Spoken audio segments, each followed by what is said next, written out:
State observer में आप सभी का स्वागत है और मैं हूं आपके साथ बिलाल ब्लेसी आपकी खिदमत में हाजिर।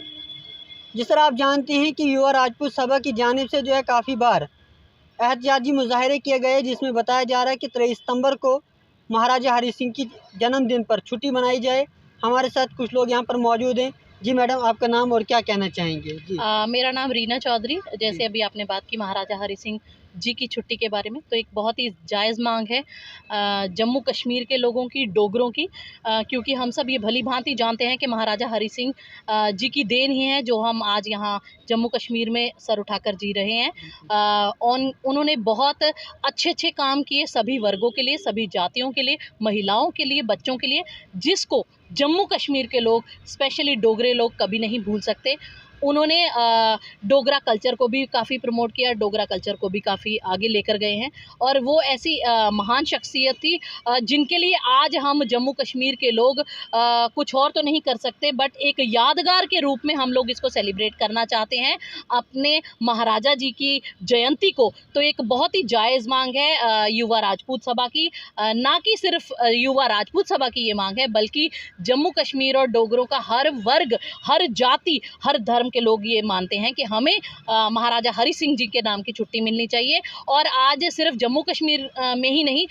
जम्मू कश्मीर के जो डोगरे लोग पूरे देश में और विदेशों में जो जगह जगह बसे हैं, वो भी इस मुद्दे को उठा रहे हैं और वो भी यही मांग कर रहे हैं कि महाराजा हरि सिंह जी के नाम की 23 सितंबर को छुट्टी होनी चाहिए। और अगर सरकार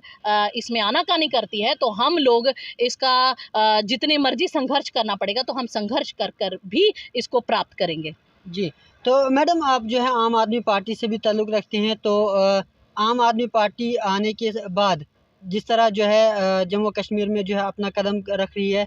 क्या लगता है आने वाले वक्त में किस तरह जो है आम आदमी पार्टी जम्मू कश्मीर में काम करेगी? जम्मू कश्मीर में आम आदमी पार्टी के बाद काफ़ी ज़्यादा बदलाव हुए हैं। यहाँ की राजनीति में काफ़ी फेरबदल हुए हैं। जम्मू कश्मीर का वोटर कुछ महीने पहले तक अपने आप को, जैसे मैंने पहले भी कई सारे इंटरव्यूज़ में कहा, कि लावारिस महसूस करता था, उनके पास कोई ऑप्शन नहीं था।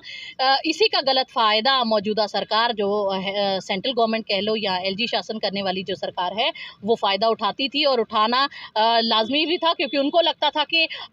अब जम्मू कश्मीर के लोगों के पास कोई भी विकल्प नहीं है, तो चाहे हम अच्छा काम करें, चाहे हम बुरा काम करें, तो लोग हमें ही चुनेंगे। लेकिन जब से आम आदमी पार्टी आई है तो ऐसी सरकार को, ऐसे गलत काम नीतियों वाले पार्टियों को काफ़ी खतरा हो चुका है तब से। और आम आदमी पार्टी के जो बेसिक मुद्दे हैं, क्योंकि हम भली भांति जानते हैं कि अगर किसी भी देश को आगे लेकर जाना है तो उसकी शिक्षा को महत्व देना चाहिए, उसके देश के लोगों के स्वास्थ्य को महत्व देना चाहिए। तो इस तरह के जो बेसिक मुद्दे हैं और जो बेसिक नेसेसिटीज़ हैं, चाहे वो बिजली है, चाहे वो पानी है, जो गरीब लोग इसको अफोर्ड करने में सक्षम नहीं हैं, उनके लिए जो नीतियां बनाई गई है कि उनको 200-300 यूनिट के एवरेज एक फ्री बिजली और पानी दिया जाएगा, तो ये सब जो आम लोगों की ज़रूरतें हैं, जिन ज़रूरतों पर आम आदमी पार्टी काम करती है, क्योंकि हम सिर्फ कहते नहीं, करते हैं। जहाँ जहाँ हमारी सरकारें हैं वहाँ पर हमने जो जो बोला वो किया। अगर 10 काम बोले तो हमने 15 काम करके दिखाए। इसके अलावा भी कई ऐसी नीतियां हैं, कई ऐसे प्रोग्राम्स हैं जो हमारे एजेंडा में नहीं होते, लेकिन हम फिर भी करते हैं। और इसीलिए लोग दिल्ली जैसी जो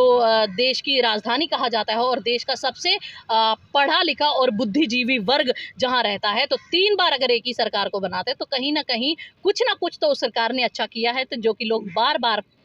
उसी सरकार को चुनते हैं। तो यही देखकर पंजाब में भी बदलाव आया और बहुत जल्द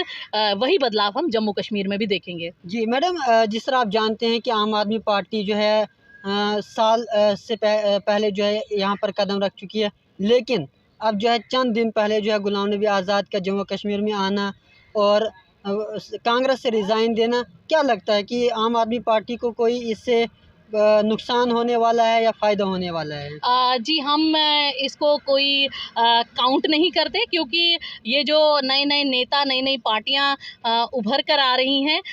इनको मैं जैसे बरसाती मेंढकों की तरह कहना चाहूँगी, क्योंकि इनको लग रहा है कि जम्मू कश्मीर में चुनावी बिगुल बजने वाला है, तो ये बरसाती मेंढक बाहर आ चुके हैं। जैसे एक और फ्रेज़ मैंने एक दिन मैं पढ़ रही थी, किसी ने यूज़ किया था, बहुत अच्छा लगा, जैसे new wine in old bottles वाली बात है, क्योंकि ये लोग वो हैं जो पहले सत्ता में काम कर चुके हैं, बड़े बड़े लीडर्स हैं, मेरे से सीनियर हैं, मैं उनकी इज्जत करती हूँ, लेकिन कहीं ना कहीं इन लोगों ने भी कुछ जैसे कुछ त्रुटियां ज़रूर रही हैं, क्योंकि अगर ये सत्ता में नहीं थे लेकिन ऑपोजिशन में ज़रूर थे,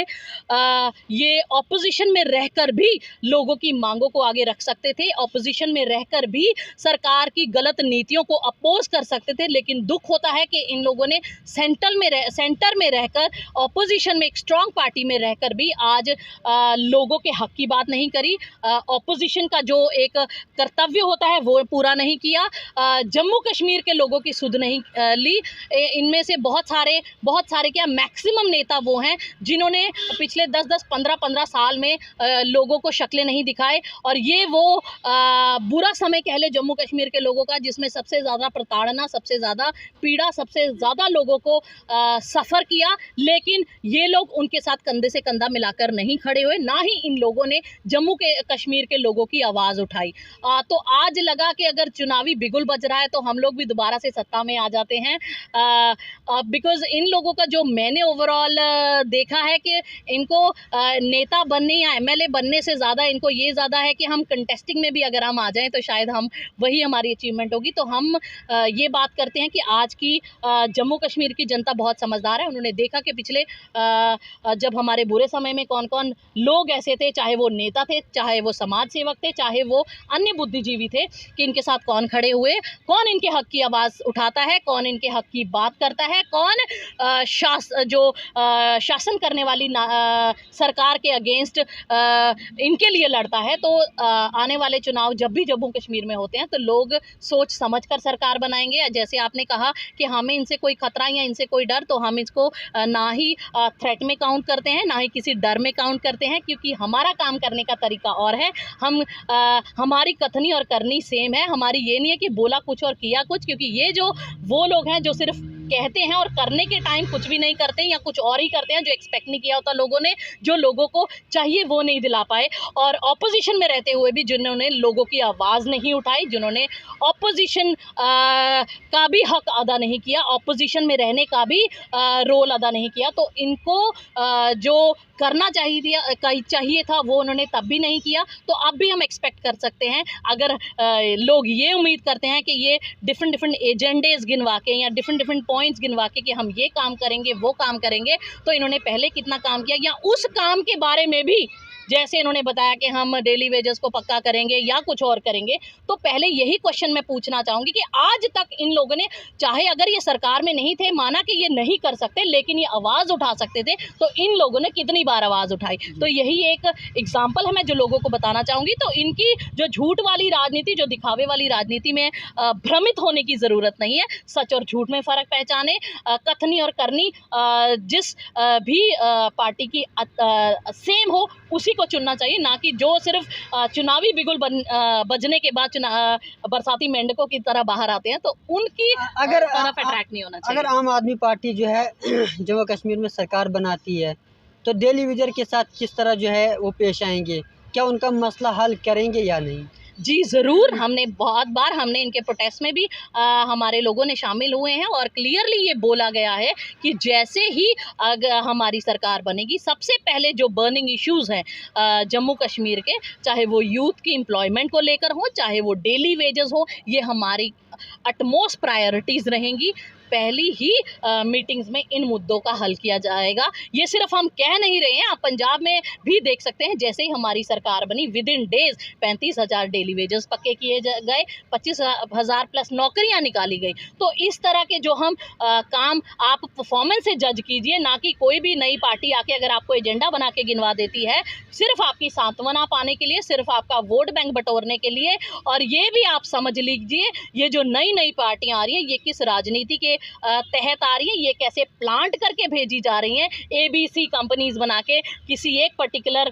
मास्टर कंपनी की। तो इनके भ्रम में ना आए, इनके जाल में ना फंसे। जी बहुत बहुत शुक्रिया। ये थी हमारे साथ रीना चौधरी, जो कि आम आदमी पार्टी से ताल्लुक़ रखते हैं और साथ साथ में अपने क्षेत्र के जो हैं सरपंच भी हैं। बाकी आपकी क्या राय है कमेंट सेक्शन के अंदर ज़रूर बताएं। बाकी बने रहें स्टेट ऑब्जर्वर के साथ। मैं बिलाल बिलेसी जम्मू से।